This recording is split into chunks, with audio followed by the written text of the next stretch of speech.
Halo semuanya, perkenalkan nama saya Devina Maharani Putri. Saya dari kelas Bela Negara G206 dengan NPM 24041010272. Pada video kali ini saya akan menjelaskan isi artikel saya yang berjudul Implementasi Nilai-nilai Bela Negara dalam Perspektif Administrasi Publik. Topik ini penting karena bela negara tidak hanya berkaitan dengan militer, tetapi juga sangat relevan dengan peran pemerintahan dan birokrasi dalam menghadapi tantangan zaman modern. Pengertian bela negara dan administrasi publik. Bela negara merupakan upaya seluruh warga negara untuk menjaga kedaulatan, keutuhan wilayah, dan keselamatan bangsa dari berbagai ancaman.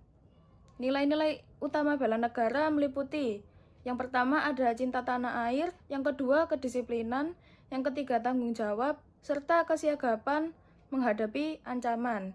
Dalam konteks administrasi publik, nilai-nilai bela negara memiliki peran strategis karena birokrasi merupakan pelaksana kebijakan pemerintah. Melalui kebijakan, program, dan pelayanan publik, nilai bela negara dapat diimplementasikan secara nyata dalam kehidupan masyarakat. Lalu ada latar belakang dan permasalahan.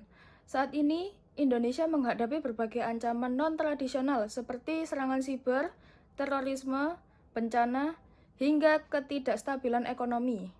Ancaman ini menuntut pemerintahan yang responsif dan birokrasi yang efektif. Namun, dalam praktiknya, penerapan nilai bela negara sering terkendala oleh birokrasi yang lambat, minimnya koordinasi antar instansi, serta masih adanya praktik korupsi. Oleh karena itu, artikel ini membahas bagaimana nilai bela negara dapat diterapkan secara efektif melalui perspektif administrasi publik. Lalu ada teori administrasi publik yang digunakan. Artikel ini menggunakan beberapa teori administrasi publik. Yang pertama ada teori birokrasi Weber, yang menekankan aturan dan struktur yang jelas untuk menciptakan disiplin dan ketertiban. Lalu yang kedua ada NPM atau New Public Management, yang menekankan efisiensi, inovasi, dan orientasi pada hasil. Pendekatan ini relevan dalam pengembangan program bela negara berbasis teknologi. Yang ketiga ada Good Governance, yang menekankan transparansi, akuntabilitas, dan partisipasi masyarakat dalam pelaksanaan kebijakan publik, termasuk kebijakan pertahanan negara. Lalu ada implementasi nilai bela negara. Implementasi nilai bela negara dalam administrasi publik dapat dilakukan melalui beberapa cara.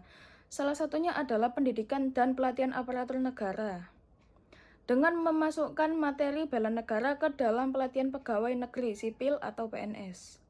Selain itu, kebijakan publik seperti program Desa Tangguh Bencana dan program bela negara dari Kementerian Pertahanan menjadi contoh nyata penerapan nilai bela negara melalui kolaborasi antar instansi dan partisipasi masyarakat. Keberhasilan implementasi dapat diukur melalui tingkat partisipasi masyarakat dan meningkatnya kesadaran nasional terhadap pentingnya ketahanan negara. Lalu yang selanjutnya ada tantangan dan strategi.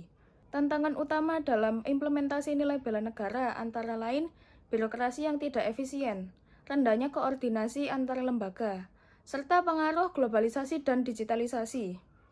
Untuk mengatasi hal tersebut, artikel ini merekomendasikan reformasi birokrasi digital layanan publik, peningkatan koordinasi antar instansi, serta pemanfaatan media digital untuk menjangkau generasi muda. Evaluasi kebijakan secara berkala juga penting agar program bela negara tetap efektif dan relevan. Sebagai kesimpulan, penerapan nilai bela negara dalam perspektif administrasi publik membutuhkan pendekatan yang menyeluruh, mulai dari reformasi birokrasi, penguatan kapasitas aparatur, hingga keterlibatan aktif masyarakat atau partisipasi. Dengan tata kelola pemerintahan yang baik, nilai bela negara dapat menjadi fondasi penting dalam memperkuat ketahanan nasional Indonesia di tengah dinamika global. Terima kasih, semoga penjelasan ini bermanfaat.